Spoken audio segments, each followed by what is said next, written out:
getting vulnerable in this episode of the Freedom Focused Photography Podcast, and I am sharing a pretty big fear I have in regards to sharing my work that I didn't even realize I had until we had this conversation with Heather. So stay tuned.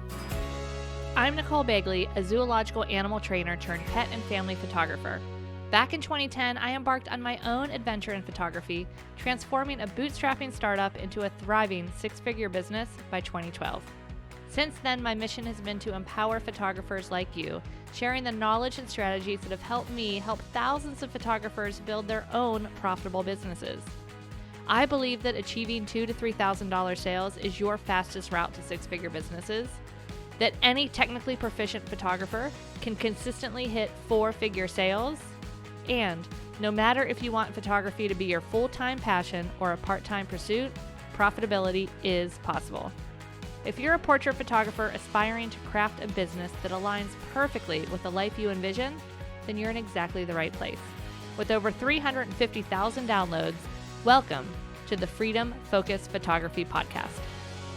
Welcome back, everybody, to the Freedom Focused Photography Podcast. I am your host, Nicole Begley, and back on the podcast train, choo-choo, Heather Lahtinen from Elevate. Man, this is getting really hard coming up with new intros for you. No, I know. You know what you need to do is ask ChatGPT if it could help you come up with some intro. But I do want to say this really quickly. Sorry to derail the train immediately. That's fine. But have you played around with Perplexity AI at all? I have not even heard of this. Yeah, it's fantastic. So I found it, I don't know, a couple of weeks ago, someone mentioned it. And so what I've been doing is I have both ChatGPT and Perplexity on my screen, and I'll feed it the same prompts and I'll see which I like better. But one thing I have noticed is Perplexity feels a little more robust to me, number one. And number two, it can actually do math. ChatGPT can't do math. Screws up basic math all the time. And Perplexity does not. In fact, I asked it something this morning and it actually showed me its work. No. And so I was like, beautiful. Thank you. Interesting. Well, I have been digging into chat by making my own custom chat robots. Which is amazing. It's awesome. We need to save an AI. We actually probably need to do an entire episode on how we are using AI in our businesses, both from the editing standpoint, Imagine AI, et cetera, and then tools like this. Yes. Imagine, you guys, if you haven't tested out Imagine, go check it out. 1,500 free edits. hairofthedogacademy.com. Imagine. I am E-G-E-N? No, I am A-G-E-N. I can spell. Okay. Anyway, short commercial break. All right. Really. Moving on. We're not talking about AI today. We just derailed that train real fast. Heather is no longer a conductor on the train. She has been fired. Yeah, that was my fault for sure. Anyway, it is middle of October. It's busy season. People are shooting. One of the ways, we always talk about in Elevate, the main ethos of Elevate is that it's easy to find clients. Marketing your business is easy. Give us the 3 steps again, Heather. Yeah, it's very simple. You just have to meet people, tell them you're a photographer, and make them an offer. That's it. I love it. And as part of those, I think is with the meeting people and the attracting people to see your work is actually showing your work, right? Imagine that. Yes. Yeah, shocking. Okay. Yeah. So this is a common thing that I hear a lot of photographers struggle with, and sometimes that is showing their work. So there can be, oh my gosh, so many different reasons why someone might not want to show their work. So we thought we would dig into this episode today about just really digging into that, and hopefully it can help a lot of you guys out there feel more confident in showing your work, which is really that first step of getting more clients into your business. So gosh, some of the reasons why I think a lot of it might come from an insecurity standpoint, maybe feeling like my work's not good enough, people are going to laugh at me, or, I'm not qualified kind of thing. Do you agree? Yeah. What will people think? What will they say? Not just even about the work, but if you whether you're new or you've been in it for a few years, you worry about maybe what your friends or family or previous coworkers or current coworkers are going to think. What is she doing? Who does she think she is? So they worry about any or multiple levels of judgment. So that judgment could be the actual quality of the image, or it could just be like you as a person and what are Yeah. you doing and who do you think you are. But all of that plays into this fear, which causes hesitation. You hesitate because you are worried about something. And if you have this feeling, if you just actually, you might not even notice the feeling. If you are hesitating to share your work, I would get really curious at what you're feeling and then the thought that is driving that feeling, because then you can start to maybe unpack, well, is this true? Or could this happen? And by the way, just so you know, people are going to judge you. So, okay. But then you could get really curious about why that matters or why it might not matter. But you can't get to that point until you start to uncover that that's possibly what's creating the hesitation. Yeah, I love that. And I'm going to mess up the saying, but the essence of it essentially is like, yeah, people are always going to judge you. And the only people that are going to judge you negatively are the people that have not been where you want to go. Yes. Yeah. And they Like, don't get a say. yeah. It's a Brené Brown kind of quote. It Like, is. you're going to, unless you're in the arena with me, like, I don't care about what you have to say about it. Yeah, Like, that comes shut from down. Teddy Roosevelt. And I've spoken on a few stages, big stages in the past. And it's nerve wracking. I love it, but it causes some nerves. And I actually, last time I got on stage, it was 400 people. And I thought to myself, I actually like consciously thought that, like, probably 395 of you are not willing to do what I'm about to do. So I don't want to hear what you have to say if it's negative. If you have something nice to say, please tell me. But if not, I don't want to hear it. Yeah. Yeah. No, 100%. I think that fear of judgment and that fear of what people will think, especially if you're putting work out there, like you're newer in your business. And so now you're starting to say, hey, look at what I photographed. I can photograph your dog, your family, whatever. And so it's not even necessarily about that work. It's also tied into this whole new direction that you're going in your business and your life. And what are people going to think? And you're supposed to work hard and you're supposed to hate your job and you're supposed to go Right. like do a 9 to 5 because that's what I do and that's what society expects you to do. And I'm jealous of you for doing something that you love or having the cojones to get out there and actually do something else with your life that is not scripted by society. So yeah, that's a deep one. Yeah, there's a lot of reasons. And you bring up something really good. Maybe take a note of this because I think we Mhm. could do a whole podcast on it. But there is people prior to our generation, maybe like our parents, many of them taught us, my family was blue collar. It was like you go to a job that you maybe don't love or maybe even Mhm. hate every day to provide for your family, which makes you a hero. So Mhm. there is some nobility and doing a job every day that you hate. Like, wow, look at me. I am doing this for sacrifice for my Mhm. family. And you just like take on this martyr complex. And those people find it really difficult to Mhm. even believe that you could have a job and make a ton of money doing something you love, almost like at your convenience, like Mhm. whenever you want. And because that was sort of ingrained in some of us, self included, by the way, Mhm. Mhm. it's very difficult for us to see a different philosophy. So that would be the default philosophy many of us have, is that there's like some nobility in sacrifice. Or the you have to work hard. Yes. There Yeah. has to, yeah, so there has to be some sacrifice and you have to Yes. like Yeah. just work your fingers to the bone. Right. Yeah. Okay. That, oh my gosh, that is a whole another Yeah, it's a podcast really good episode. concept. I uncovered this with a one-on-one coaching client maybe last year. And man, we were like, whoa, this is really what's happening, is that I think I need to sacrifice in Yeah. order I don't know, to be worthy of breath. I don't know. I Yeah. mean, I don't even Yeah. know. It doesn't make sense, but that's our default, what we've been taught. So we've never even questioned it. Like, I remember my dad saying when we were young, going to college, he said, it's a mistake that people think they can go to college for something they love when really they need to go something practical that can make money. It's Mhm. all about being practical. And Mhm. practical meant going to college, to get a degree that like made sense to him, by the way, in Mm-hmm. terms of getting a job. So that's why I started as a chemical engineer. I moved into mechanical engineering. But if you told my dad, if oh, heaven forbid, if one of us would have said, I want to get a degree in, oh, I don't want to offend anybody, but this is my dad, not me, like psychology or like Well, I political was gonna science. say psychology is like a science. You could be a psychologist, psychiatrist, like Yeah, do but you'd have something. to get But like, what if you said like, I want to go get a degree in film? yeah, right. That's a good one. Yeah. Yeah. But like, no, I don't care how much you love it. That's just not Yeah. practical. Or graphic design or Right. photography, Or Yeah. photography. There's a reason they call them starving artists. This is not my dad's voice. I don't even know why I'm talking this way. But just to show you that there's something in your brain that you haven't even recognized as a philosophy. So you hesitate because you are worried that other people are going to think something. I don't know what that is about you. And I want to say too that like be practical, get a degree that serves you and makes you money. Even if your parents were super supportive, that's still coming from society.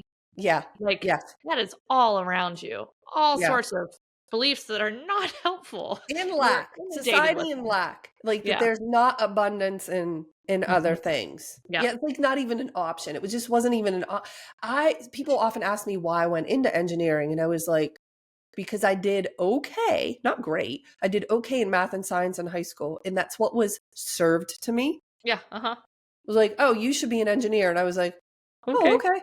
I mean, I was 17 when I graduated. So I was like, what in the world would I have known anyway? So Yeah. the counselor's telling me go get a degree, parents are telling me engineering. By the way, I go to the counselor at Penn State and I say no, chemical engineering, and he says, "You do not have the aptitude for that." Straight to my face.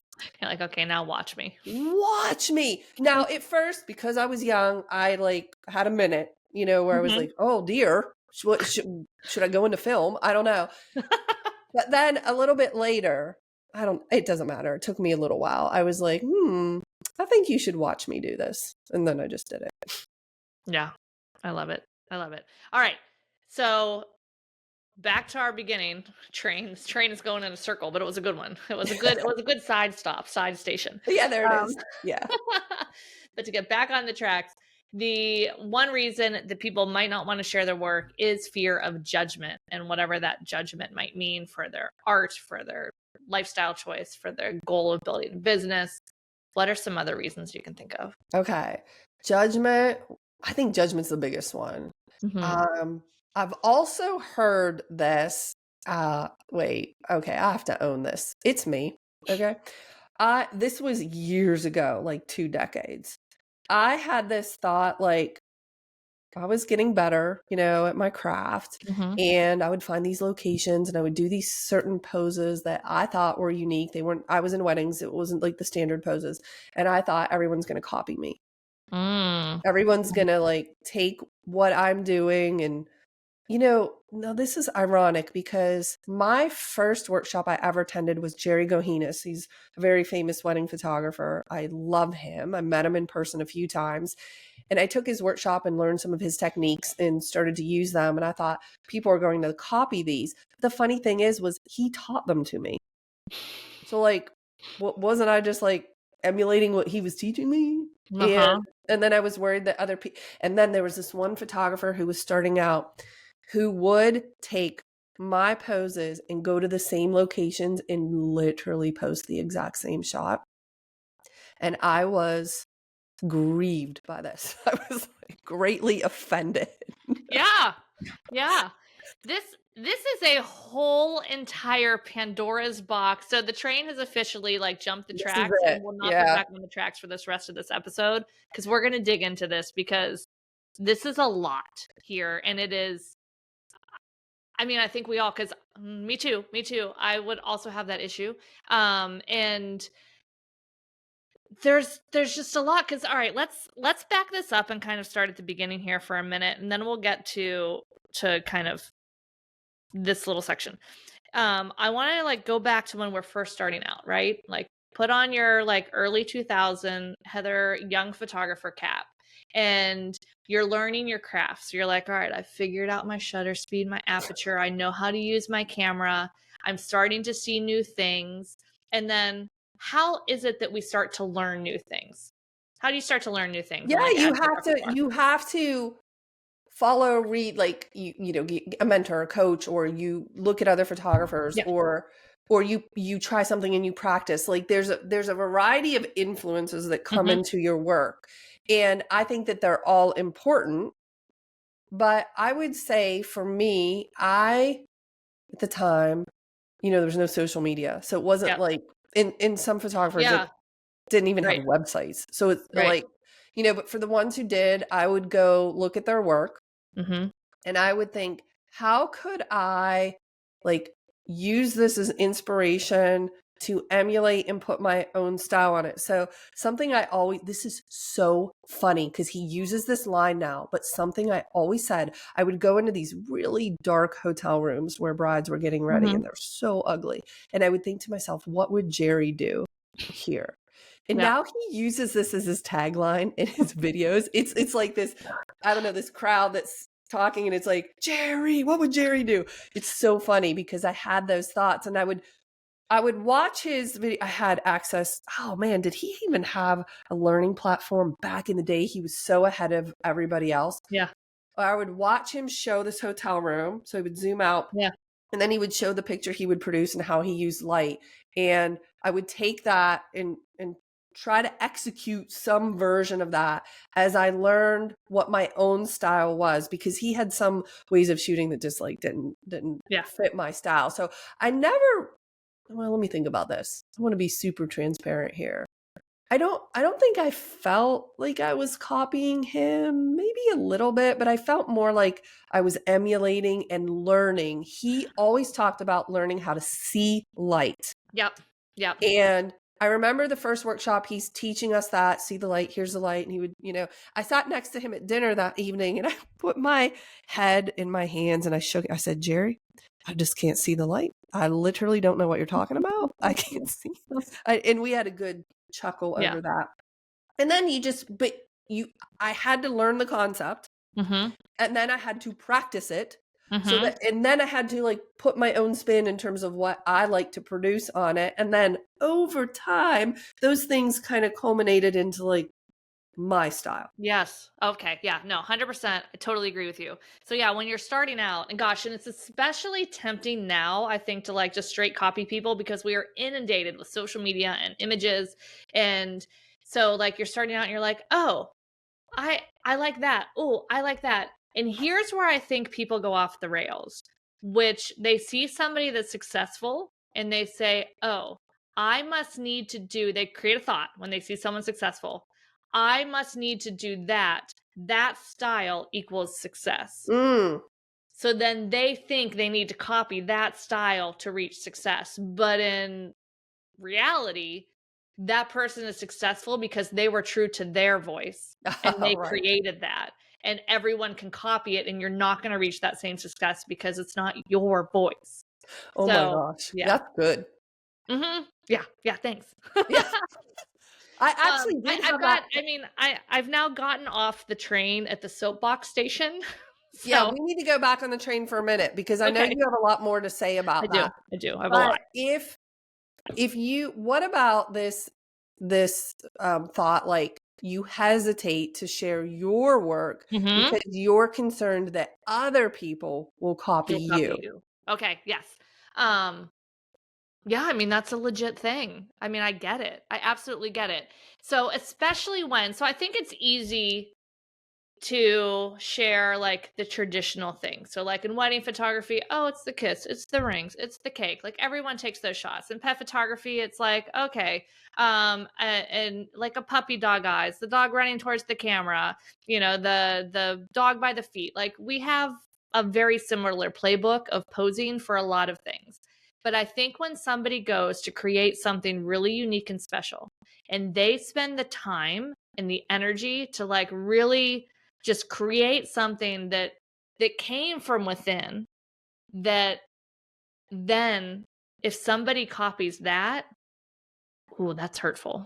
Oh, okay. Have you experienced this where you've had this thought like, I have not experienced the copying, but I have I actually have had this thought, and I think it's one of those things too, how you realize that it's there. You said that you don't even necessarily realize that you don't, or that you have it.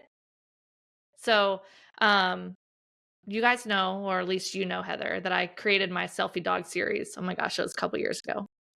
And I've kind of like, not purposely, I need to pick it back up again because it was really fun and unique and incredible. And then I would think about it, and I still shared it, but I didn't share it as much as I probably should have, Oh, so you because I hesitated to did. share. And I Why? didn't realize I was. I didn't Oh, realize I was. Um, but it's definitely would be from a place of like, oh man, if all of a sudden everybody started to doing this, I'd be pissed. okay. And Sorry, so sorry, you, kids. Cover your muff. okay. Do I have permission to coach you on this?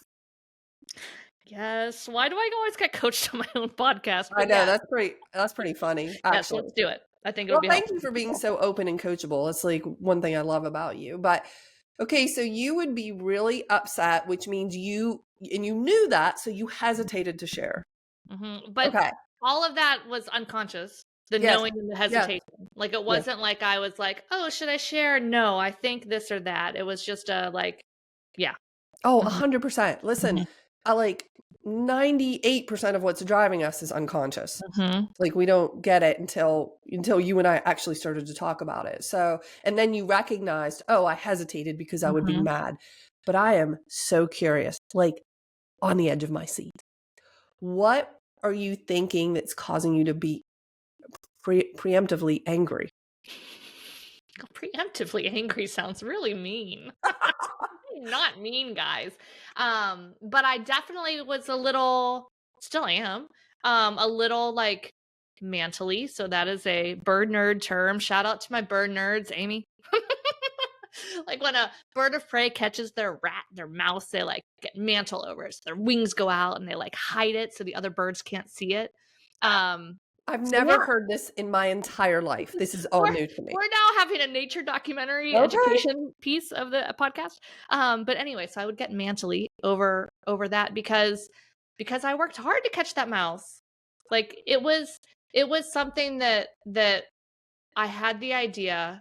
I worked to do the technique. I figured out how to do the technique with different types of dogs, different locations, all sorts of different things. Like there was a lot that went in to figure out how to make that happen.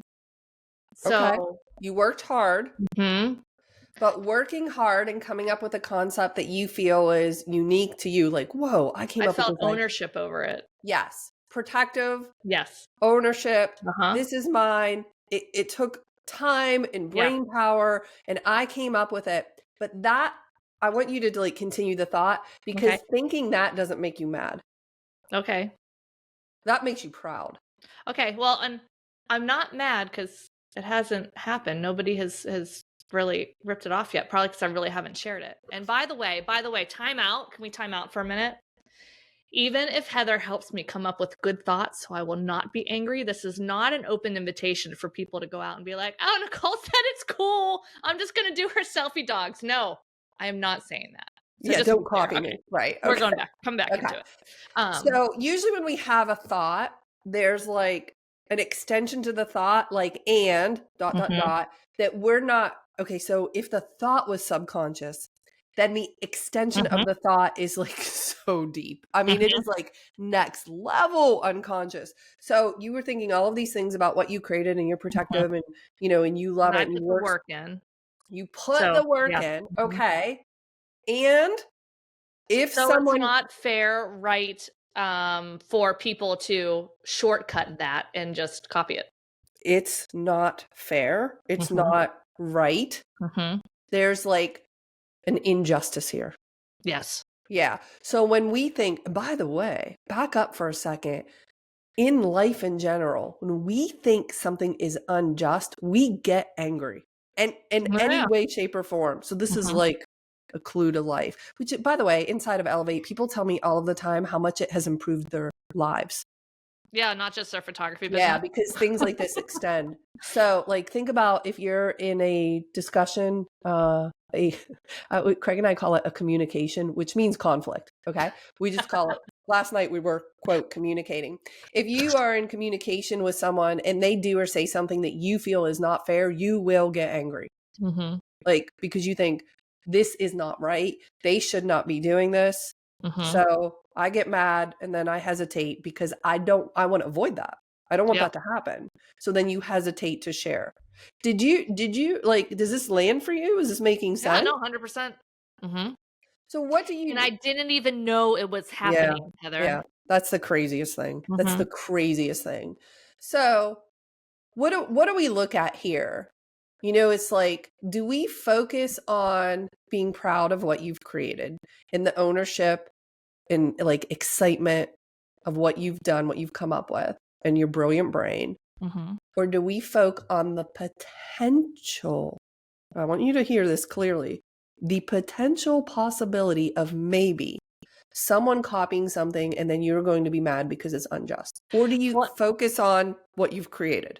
yeah, no, you focus on that, but I think it goes another level, another step. Because the thing that I have hesitated on is going to continue to develop this and go to get more models and create more selfie dogs. And I'm like, this could be calendars. This could be Mm-hmm. like this could be a big deal. I mean, because who doesn't love a freaking selfie dog? It's I hilarious. mean, It's so you cute. you have Yeah. no heart if you don't like it. If it doesn't make you smile.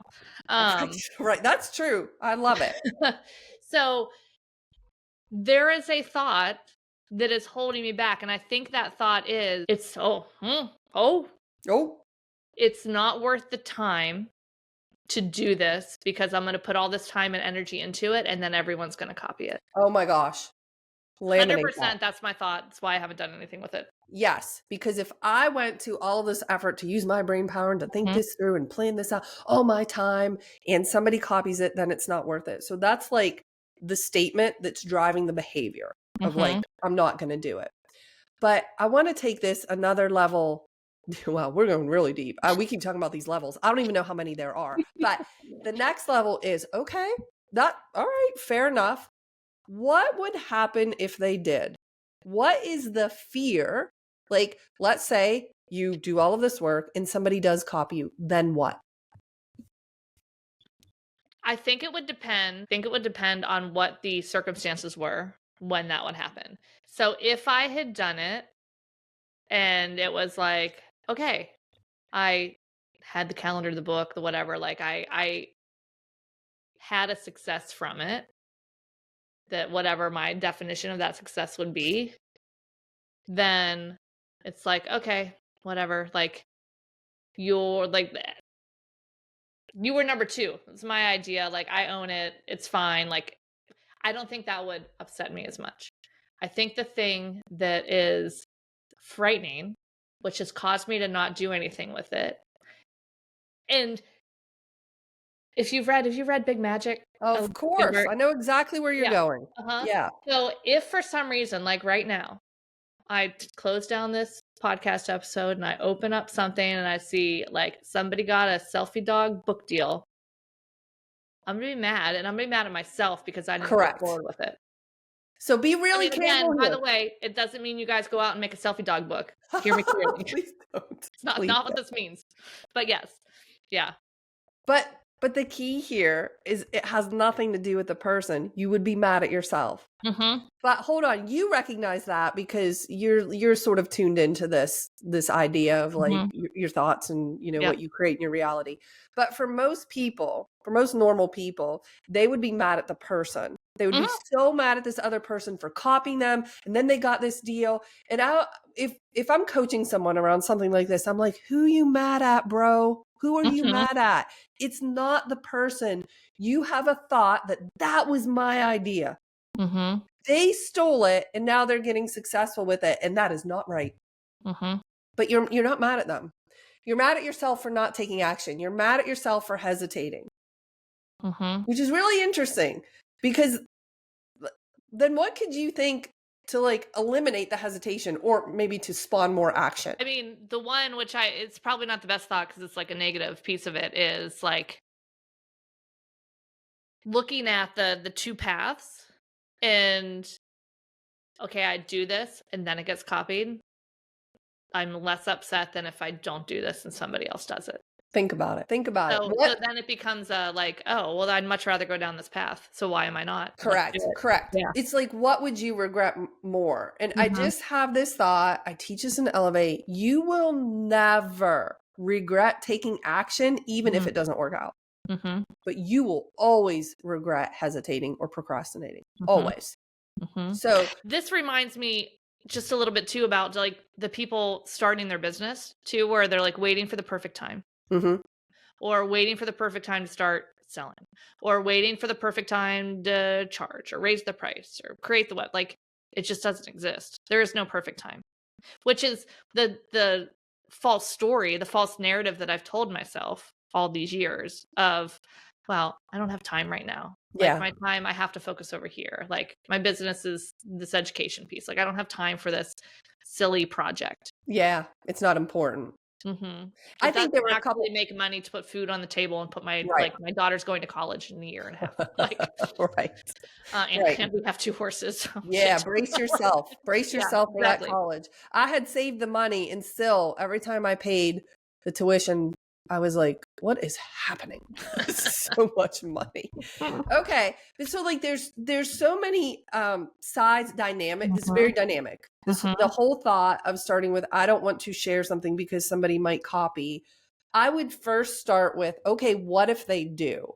Because they might. So I'm not going to deny that. I'm not going to say, well, chances of people copying are slim. Well, I don't know. Maybe they are, maybe they are. But what if someone did? And that's what I would explore. And somebody might say, well, that would really upset me because that's not fair. And I would say, and? And then sometimes I say, so? Like, okay, I want you to keep on the train. I want you to stay on that train of association and really ask yourself multiple times, and so, why, and what else? What's the problem here? And so I would just ask myself, like, am I going to end up dead in a ditch, homeless, without food if somebody, like in your case, if somebody copied your selfie dog photos? Like, so, like, for real, so what? You could get mad and you probably have every right to be upset. Like, sure, get irritated and then freaking get on with it. Give yourself 2.3 seconds to, stay on your high horse of I created that. Nobody else should ever do it. Okay. And keep moving forward. So good. Yeah, really good. You got to examine the thought behind the thought and why. So what? Yep. Can we go back to my soapbox station for a minute? Yeah, I'd now? love that. Sure. Okay, excellent. You know, I, it's one of those things, and you were mentioning earlier too, like you're learning from Jerry and the light and the hotel room. And here's the thing too, like when I am teaching in Hair of the Dog Academy, like I am teaching so you learn those things and you apply them and you take them and you use them. Like I want you to use those things. Like you are coming to learn these techniques and those techniques will help make you a better photographer. I think that the line starts to get blurry, and where people start to get frustrated is when a couple different things. When I see photographers, well, that one thought that we talked about where it's like, they make the incorrect association that that style is what led to that person's success. So I need to shoot like that. Or they get so fixated on, I really love this person, this photographer, this style. I want my style to be just like that. And they are fixated on that one thing. The key to learning and creating your own unique style is to say, all right, that's interesting. I like that. Let me learn that technique. That's interesting. I like that. Let me learn that technique. Let me learn as many techniques as possible. And then I can start mixing and matching them into something unique that's me. Because when you're learning, when you're new, you don't know. You don't know what's available. You don't know, like, it's all new. So yes, you are going to pull inspiration from different things, but you need to be pulling inspiration from a lot of different things and not just fixated on one particular style person. Or like one image. And I think the other important thing to note there is that it is not okay to be like, oh yeah, let's just completely recreate that. Like if you want to recreate it to learn the technique, you do that for you. You recreate it, you're not sharing it. You're not putting it on your website of like, look what I did. Look at this, look at this. No. You can go learn that technique, recreate it, That's for you. You don't share it. And then make something of your own to share. So that's my soapbox. Yeah, and you know what? As you were explaining that, I was thinking one of the biggest things I think might be driving that behavior is they don't trust themselves. Oh, 100%. So the only way to be successful is to copy this other photographer because they're successful. So clearly this is so this will work. So they think that doing it that way is like guaranteed success because Shortcut and easy. they Yeah. don't trust themselves to come up with their own style and their own spin on it because there's no proof of concept for them. And I have got to tell you, every single day in one or many of my coaching calls, this comes up, this lack of trusting yourself. Nicole, if I've said it once, I've said it 10 trillion times. What could you do to cultivate more trust for yourself? That like if you put your spin on it, people are going to love it. And that if you learn, you are inspired by these other people, you learn that tech. I remember, this is so funny. When I was starting out, there was this photographer in Southern California who had the most beautiful wedding images. And I didn't know why. Like I couldn't even describe it to you because I was that new to the exposure triangle. What it was, and I did not know at the time, was she had very shallow depth of field and she was using a 1.2 lens, the 51.2 Canon. And all I knew was I loved her photos and they just looked dreamy. I couldn't even tell you at the time, like, oh, the background is blurry. She's shooting wide open with the aperture. Like none of that was in my understanding. I was like, I want to get those photos. So I took my point and shoot. I don't even have a real camera. I didn't have a DSLR. And I was like, why do my photos not look like that? And what was happening was that camera threw everything into focus. So, you know, that's why it's called a point and shoot. Yeah. Okay. I got my Canon 10D. And oh my gosh, if anybody remembers this camera, please let me know. This is circa 2003, maybe 2004. And I first got a variable aperture lens and I was like, I'm still not getting it, you know? Then I started to sort of understand aperture. And then I got the 51.2. I splurged on that 51.2 lens. Oh my gosh. And it was a dream. The first time I put it in aperture priority and I shot something at f1.2, I nearly lost my mind. I was like, that's it. That's what it is. And then, but I already had my own way of shooting. Like, I mean, I was learning to shoot. And then I figured out, oh, I like shallow depth of field. It was like known for it in my wedding images. I would always shoot very like almost dangerously so.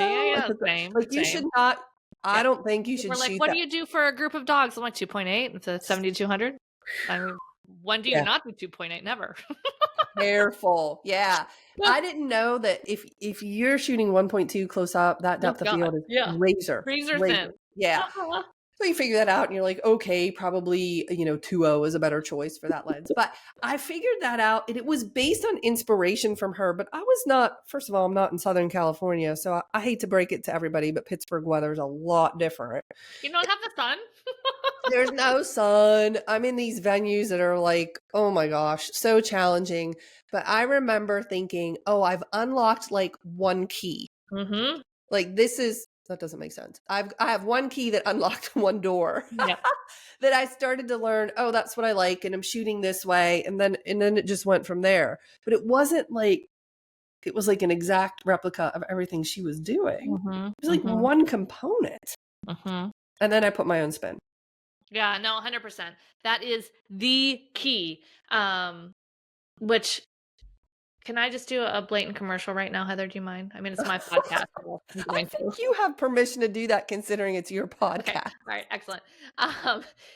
Today, actually, when this episode drops, is the day that we're dropping the entire portal for the Hair of the Dog Summit, Edit Palooza, which we have gathered over 40 incredible professional pet photographers sharing their full edit from like straight out of camera to their final edit using mainly Lightroom, Photoshop. Some people do Adobe Camera Raw in Photoshop, but Lightroom and Adobe Camera Raw are the same exact processor, just a little different interface, but same buttons, do the same thing. So they're interchangeable, really. But anyway, so we have all of that. So if you are, early in your career and you're wanting to learn and experiment and see all these different ways to do things, 100% place to be. If you are an established pet photographer that just wants to like pick up on a couple new tips and tricks that you might be able to work into a couple of new things in your business or your art, also the place to be. It's going to be just incredible. I've started to see some of the videos coming in and they are awesome. So Amazing. amazing, absolutely amazing. Jump on over to hairofthedogacademy.com/summit. And it is available through November 7th. So 1 week, get your ticket now, lifetime access. You can refer back to it as much as you want.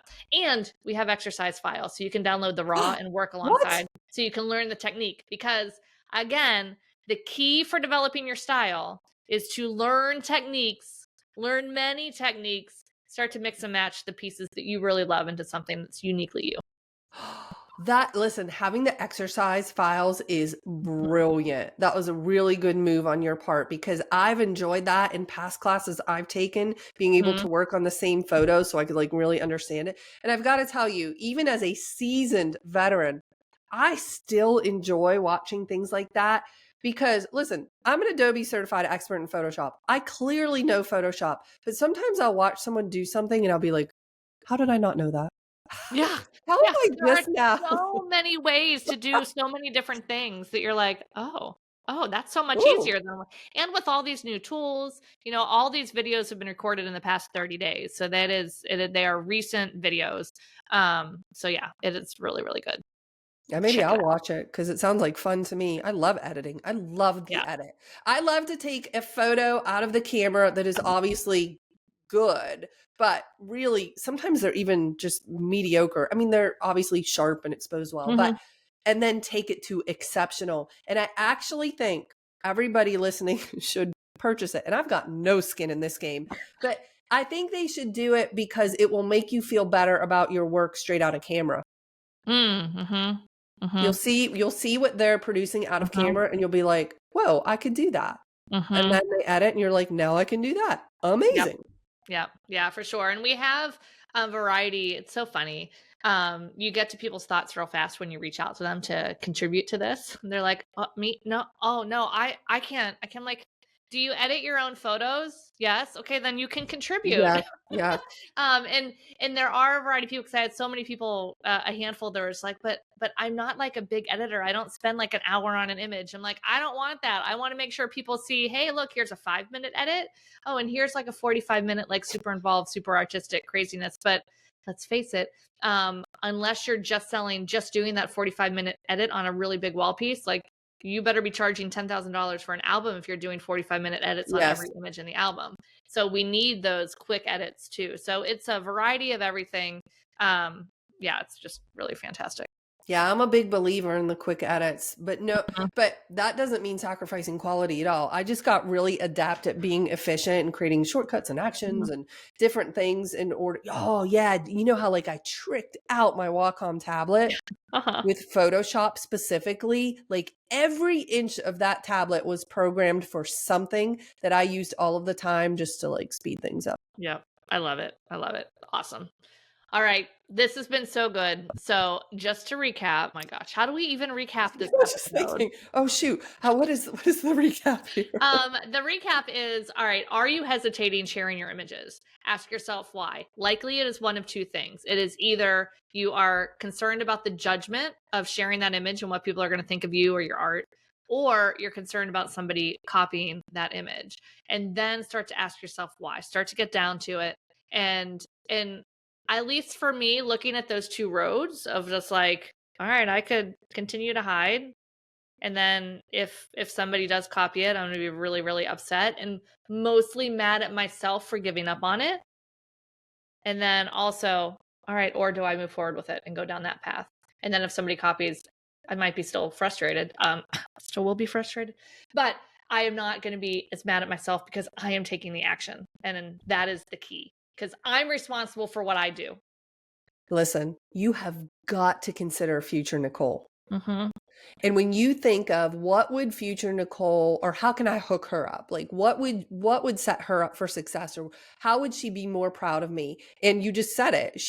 Future Nicole would be so happy that you took action, still mad if somebody copies it, but so happy that you took action. Like, thank goodness I did that. But if you don't do anything, future Nicole is going to be very, very angry. She will be very put off by your behavior. So it's so funny. Sometimes in the present, I'll say, oh my gosh, past Heather hooked me up. Like, that is amazing. So this is the way I think. We've talked about these different versions.